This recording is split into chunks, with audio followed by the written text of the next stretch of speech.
Assalamualaikum warahmatullahi wabarakatuh. Kembali lagi di pelajaran PPPE. Setelah kemarin kita membahas tentang 3 cara atau teknik pelacakan kerusakan, yang pemeriksaan visual, pengukuran tegangan, dan ukuran arus. Kita akan lanjut, tapi sebelum lanjut kita akan bahas sedikit dulu ya. Yang pertama, kenapa kita perlu mempelajari ini? Karena semua peralatan elektronika ada yang namanya power supply. Nah, oleh karena itu, kalau power supply rusak, ada beberapa langkah yang harus atau bisa kita lakukan. Yang pertama, yang A ini pemeriksaan visual, itu melihat secara fisiknya. Apakah dia ada yang terbakar, apakah dia ada yang putus, atau ada yang terlihatnya tidak sesuai. Itu secara visual. Ini yang pertama kali dilakukan. Yang kedua, pengukuran tegangan. Nah, kalau tadi kan masih berdasarkan penglihatan mata, yang kedua ini menggunakan alat ukur, menggunakan voltmeter. Tegangan ini dilakukannya bukan dari depan, tapi dari belakang, dari outputnya. Bergeser terus ke arah input, di mana ada titik tegangannya tidak sesuai, atau bahkan tidak ada, berarti itu ada kerusakan. Ya, kita pisah-pisah nih bahasanya, divide and conquer, ya, pisah-pisah per bagian, per divisi. Terus kita lihat apakah divisi tersebut rusak atau tidak gitu ya. Kayak modul-modul gitu, kita membaginya menjadi berapa modul atau bagian. Nah, kalau masih aman, berarti lanjut cara ketiga, teknik ketiga, yaitu pengukuran arus. Arus ini kita pakai ampermeter. Kalaupun tidak ada ampermeter, kita bisa pakai avometer ya. Rumusnya udah ada di sini dan caranya udah ada. Pertama kita tempatkan resistor yang nilainya kurang lebih 0,1, dan rumusnya I sama dengan E per R atau V per R. Jadi kalau kita gambarkan, kan kita mau pakai bukan AVO, mungkin pakai ampermeter, ternyata misalnya nggak ada gitu, kita bisa pakai voltmeter, tapi harus pakai resistor yang ukurannya 0,1. Misal kita mau ukur arus di sini nih ya. Nah, kita tambahin resistor dulu di sini. Putus jalurnya, tambahin resistor. Ini hapus ya, nggak ada jalur dalamnya. Nah, setelah itu kita ukur biasa pakai AVO. Positif sini, ini negatif. Voltmeter ya, tegangannya berapa. Nah, setelah terukur tegangannya, kita bisa menentukan arusnya berapa. Di sini kan rumusnya I sama dengan V per R. Gitu kan ya. I-nya kan belum tahu, tapi tegangannya terukur nih. Tegangannya ternyata misalnya 10 volt, berarti kan 10. Hambatannya berapa? Ini kan 0,1 kan. Berarti kita tinggal bagi 10 dibagi 0,1. Hasilnya adalah ini kali 10, yang bawah juga sama, kali 10 per ya. Jadi hasilnya adalah 100 apa ampere ya. Nah, itu cara menghitungnya kalau nggak ada ampermeter. Tapi lebih sulit nyari resistor 0,1 dibanding kita nggak punya ampermeter gitu. Lebih jarang ini tuh daripada ampermeter. Kenapa nggak bisa langsung tanpa resistor? Kalau tanpa resistor, yang terjadi adalah tegangan yang hambatannya adalah 0 kan ya, 0, 10 bagi 0 tak hingga jadinya. Makanya harus ada hambatan sekecil mungkin biar bisa dihitung kayak gitu. Mau 1 pun kayaknya bisa sih, hambatannya 1 ohm gitu, lebih gampang hitungnya kan ya. Nah itu yang ketiga, ngukur arus. Yang keempat ini adalah komponen-komponen yang sering rusak pada bagian tersebut, pada power supply. Yang pertama, komponen yang sering rusak adalah dioda penyearah. Dioda penyearah berarti kan bagian depannya ya. Kalau kita lihat di rangkaian power supply itu ada yang bagian paling depan setelah trafo lah.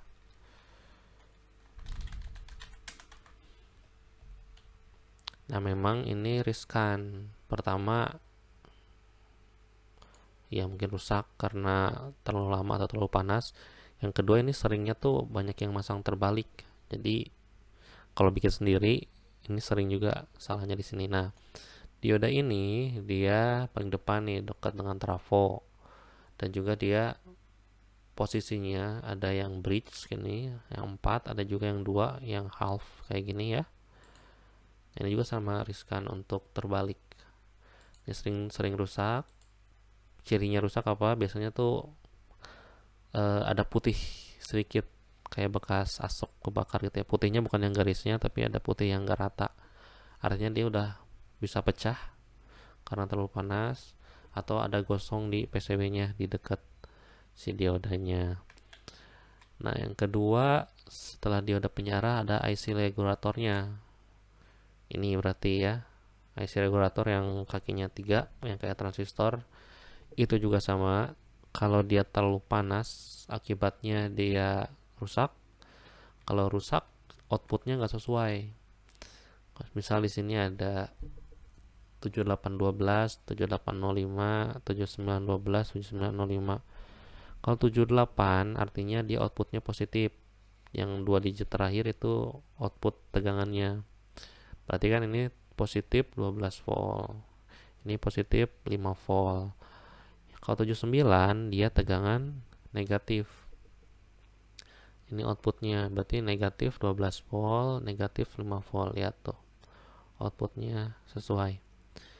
Nah artinya kalau dia rusak, misalnya 7812 ini rusak, ini outputnya bisa aja jadi kurang banget dari 12 volt misalnya jadi 9 volt, atau bahkan jadi over. Ini misalkan outputnya 18 nih, hasil 18, dia bisa aja ngelos jadi tetap 18 ke sini. Artinya dia nggak berfungsi. Ini akibat dari panas berlebih atau salah masang ya. Karena ini kita bicaranya perbaikan, artinya kan pernah jalan gitu ya, pernah berfungsi. Kemungkinan besar adalah dia panas. Cara mengatasinya bagaimana? Bukan mengatasi ya, cara preventifnya kita pakai yang namanya pendingin. Itu dipasang nempel ke bodi si regulatornya. Dia akan lebih mendinginkan, dan dia sangat panas. Kalau dipegang sebentar aja nempel panasnya tuh lama. Ya, jadi makanya ketika kita ngecek pastikan tangan tuh nggak lama-lama megang si regulatornya. Itu yang kedua. Ketiga, setelah regulator ada transistor pelewat seri. Transistor pelewat seri itu transistor yang berfungsi sebagai, kalau nggak salah nih ya, karena ini tuh bahasanya kan translatean atau apa juga, dia tuh transistor sebagai saklar pelewat gitu. Nah kalau rangkaiannya ya kalian juga tahu ya, transistor. Ada nggak di sini? Ini rata-rata nggak pakai transistor. Nah misalnya nih transistor. Nah ini transistornya sebagai saklar. Kita lihat di sini ada output nyambung ke basis, kolektornya nyambung ke input ya. Nah ini kalau dia rusak transistornya rusak, artinya dia nggak bisa menghubungkan dari sini ke sini, nggak bisa lewat. Misalnya walaupun dia dikasih arus di basis gitu, tetap nggak bisa lewat. Penyebabnya sama panas atau arus berlebih dari basis, jadi jebol, atau tegangan terlalu tinggi.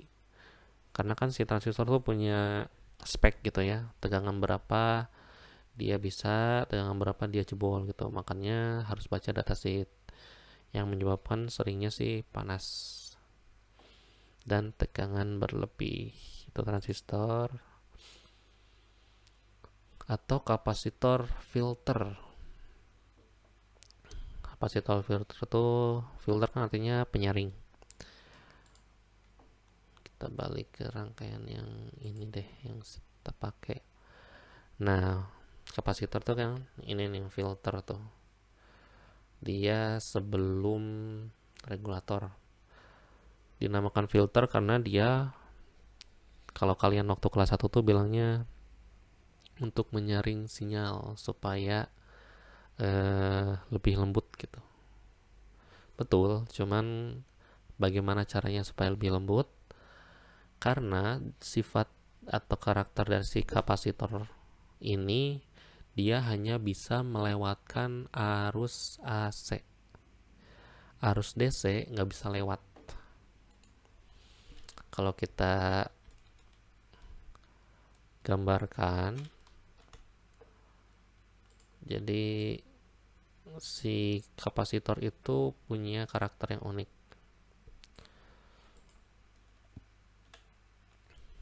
Misalkan ini kapasitor ya, kita gambarkan pakai simbol. Kapasitor itu dia hanya bisa melewatkan arus AC. AC, oke, boleh lewat. Kalau DC dia ngeblok. Jadi kalau DC nggak bisa ya, kalau AC bisa lewat. Artinya dia bisa menyaring mana yang mau dipakai, mana yang mau dibuangkan ya. Ini kan yang bisa dilewatkan hanya AC, berarti yang DC-nya nggak bisa lewat. Sekarang lihat ke sini. Di sini ada kapasitor, ya. Dari sini kan AC nih. AC masuk ke dioda nih sebenarnya udah DC, tapi DC-nya tidak murni, masih ada AC-AC-nya. Makanya karena kita ingin membuatnya DC-nya semurni mungkin, kita harus buang si AC-nya. Oke, dari sini DC nih, titik ini ke sini ya, DC. Nah, DC yang belum murni ini nanti kan ke sini nih. Ada jalur ke bawah nih, set ke bawah. Karena ini masih campuran DC sama AC, yang DC-nya apa bisa lewat? Lihat, DC nggak bisa lewat. Artinya yang DC-nya nggak ke bawah sini, tapi dia balik lagi sini, langsung masuk ke regulator. Sekarang kan masih ada yang AC-nya tuh, dia tuh ngegabungkan ya DC sama AC. Yang AC-nya bisa lewat nggak? Bisa lewat, masuk ke ground. Artinya nanti yang masuk ke C7805 ini dia hanya arus DC-nya saja, yang AC-nya kebuang ke bawah ke ground. Jadi ketika keluar ada lagi filter di sini tambah lembut. Artinya kan asalnya ada ripple-nya namanya tuh ya. Kan outputnya tuh ada ripple gitulah sedikit. Asalnya gini kan. Terus ada di filter nanti jadi gini. Terbuang nih bagian ininya juga ya. Terus nanti lebih lembut lagi, jadi hasilnya mendekati rata walaupun tidak sampai rata ya. Ada sedikit yang ripple-nya. Nah, itulah kapasitor sebagai filter. Dia menyaring hanya AC yang boleh lewat. Jadi kan gampang ingatnya gini. AC kan sinyalnya gini ya. Nah, gitu kan. Nah, jadi si AC tuh lewatnya kayak gini. Set. Nah, sinusoidal kan. Sedangkan DC kan lurus gini. Jadi waktu lurus dia mentok gitu, nggak bisa lewat. Cara ngingetnya gitu. Selanjutnya, ganti komponen sesuai dengan yang diperlukan. Tapi temukan dulu masalahnya. Ingat kayak kemarin dibahas, ganti komponen memang menyelesaikan masalah pada saat itu. Tapi kalau misalnya sumber masalahnya tidak diketahui, maka akan rusak lagi gitu. Contoh yang paling gampang, si fuse itu kan putus karena arusnya berlebih. Nah, karena arus berlebih kan penyebabnya, bukan fuse-nya yang tiba-tiba rusak nggak jelas. Nah, kalau misalnya arus berlebihnya tidak diatur atau tidak diperbaiki, maka ya si fuse-nya rusak lagi nanti lama-lama gitu, walaupun tidak langsung. Jadi perbaiki dulu kerusakannya, sumber diketahui gitu, baru kita ganti. Yang kedua, tadi komponen, terus regulasi tegangan tidak sesuai. Ini lebih ke input. Sini kan ada tegangan, komponen referensi tegangan, dioda Zener. Dioda Zener kan dia dioda tapi agak unik, bukan kayak dioda biasa. Dia kalau titik tertentu nanti melewatkan gitu, diizinkan lewat semuanya. Atau penguat penyimpangan atau IC op-amp pada gambar 614. Nah, ini tuh bukunya rada-rada unik. 614 tuh gambarnya bukan gambar tegangan, tapi gambar alatnya gitu. Makanya aneh lah. Intinya ini ada yang rusak di Zenernya sama di IC op-amp-nya ya. Bila setelah beban dilepas tegangan keluarnya 0, diperiksa bagian rangkaian yang tidak benar kerjanya. Ya, seperti itu ya.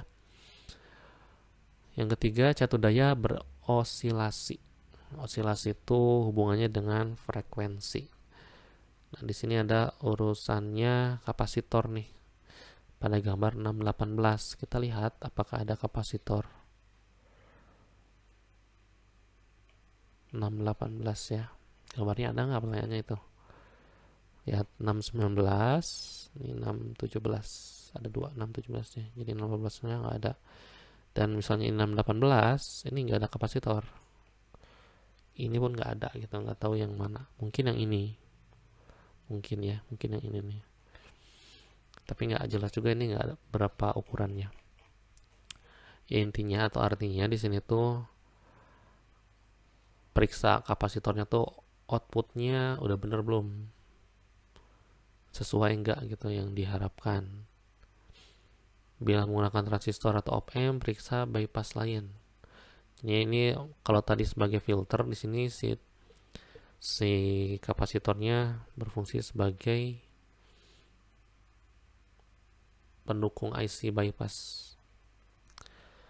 Selanjutnya transistor pelewat seri terlalu panas. Ini udah dibahas tadi ya.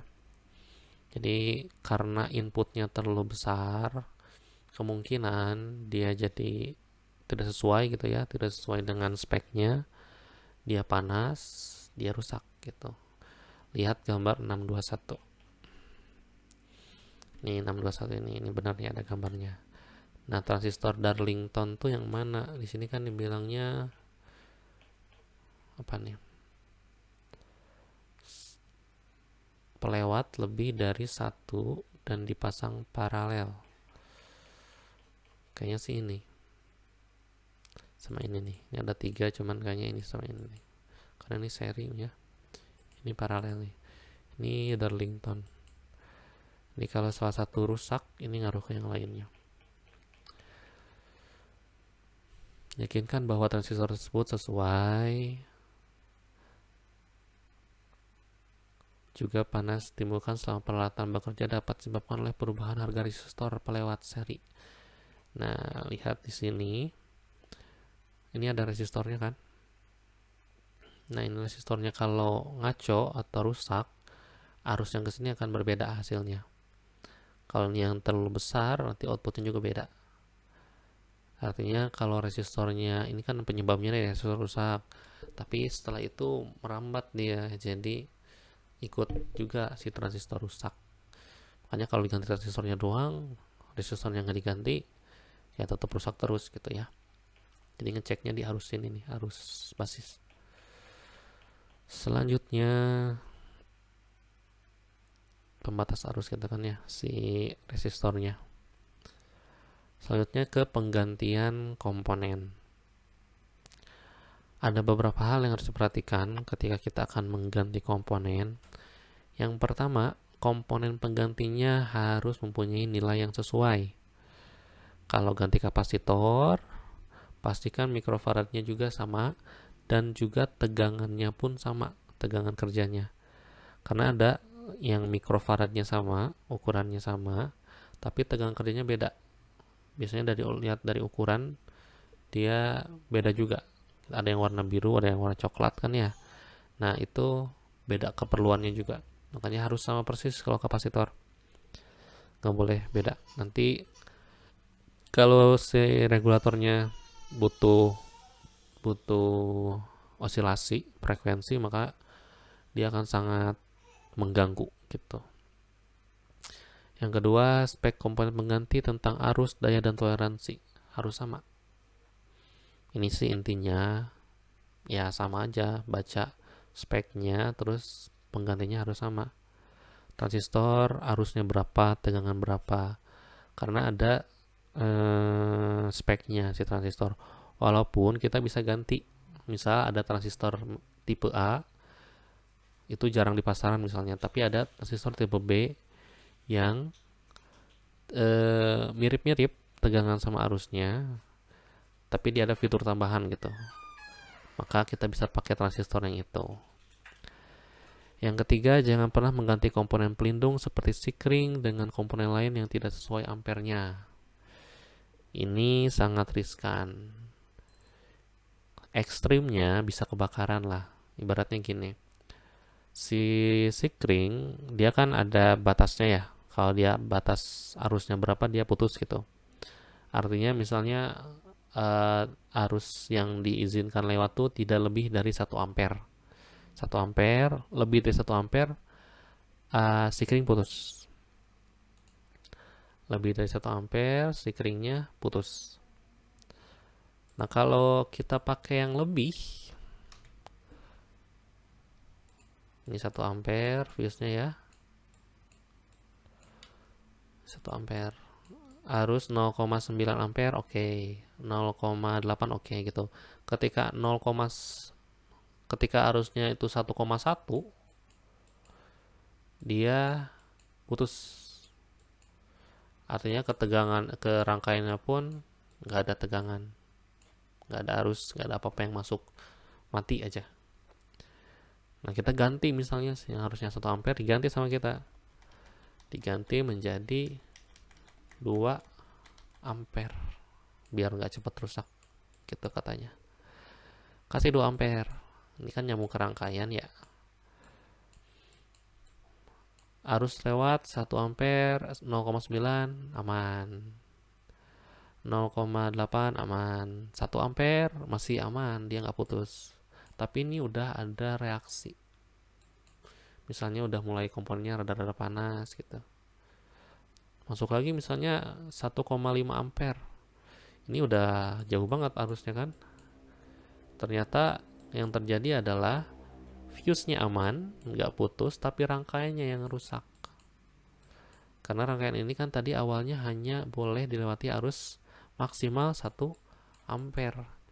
Kalau kita kasih arusnya yang masuk itu 2 atau 1,5 ampere, yang terjadi adalah fuse aman, rangkaiannya yang rusak gitu. Artinya gantilah fuse dengan ukuran yang sesuai. Ini masih mending rangkaian yang rusak gitu. Ini yang sering terjadi juga, kita tuh sering ganti sikring itu yang di rumah ya, MCB sering diganti pakai yang lebih besar. Ini ibaratnya rumah tuh rangkaiannya, ini MCB-nya. Kalau diganti MCB yang lebih besar, yang nggak sesuai, MCB-nya nggak ngejepret, tapi rumahnya yang kebakaran gitu. Ya, makanya ganti MCB harus sesuai supaya tetap aman. Yang selanjutnya, bila Anda mengganti rangkaian PCB, yakinkan penggunaan solder yang cukup panas. Yang ini lebih ke teknis ya. timah soldernya sesuai, lapisan tembaga harus sesuai juga. Ini ada yang multi layer, kita jarang pakai multi layer ya, mungkin nanti nggak ada uji kom sih sekarang. Kalau dulu uji kom anak-anak kelas 3 tuh bikinnya multi layer, pinter-pinter. Jadi ada yang multi layer, nggak semua ya, ada yang multi layer dan bagus hasilnya gitu, cuman lebih sulit aja bikinnya. Ini lebih ke teknis dalam menggantinya tuh nyolder sebentar lagi, terus PCB-nya harus sesuai dan sebagainya. Itu mungkin yang bisa dijelaskan pada video ini. Udah lumayan panjang ini, sekitar 20 menitan, 25 menit. Jadi untuk tugasnya sekarang tuh sama, masih mengomentar di video, plus kalian tentukan kelompok. Kita akan mulai kerja kelompok. Kelompoknya minimal 2 orang, maksimal 3 orang. Artinya kalau kalian 1 orang kan bukan kelompok ya, nggak bisa gitu. Jadi minimal 2 orang, maksimal 3 orang. Tugasnya apa nanti untuk tugas kelompoknya? Yang jelas kalian bikin dulu kelompoknya, kalau bisa rumahnya yang deketan atau yang sering kontakan. Jadi yang udah deket gitu, nggak ada alasan jarang kontak dan sebagainya. Nah, nanti si nama-namanya kalian sertakan dalam screenshot, bukan screenshot, sertakan dalam komentar.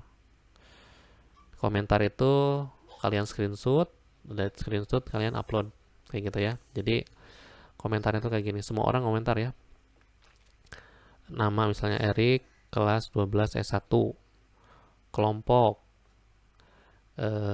anu gitu, 3an. Jadi nanti yang semuanya juga sama komentarnya kayak gitu, buat konfirmasi juga. Nanti takutnya dia nganggap dia kelompok tapi ternyata enggak gitu. Itu yang nanti harus diperhatikan. Itu saja mungkin ya untuk hari ini. Mohon maaf bila terlalu lama. Jangan di skip karena ini cukup penting untuk kalian supaya lebih manfaat. Terima kasih. Assalamualaikum warahmatullahi wabarakatuh.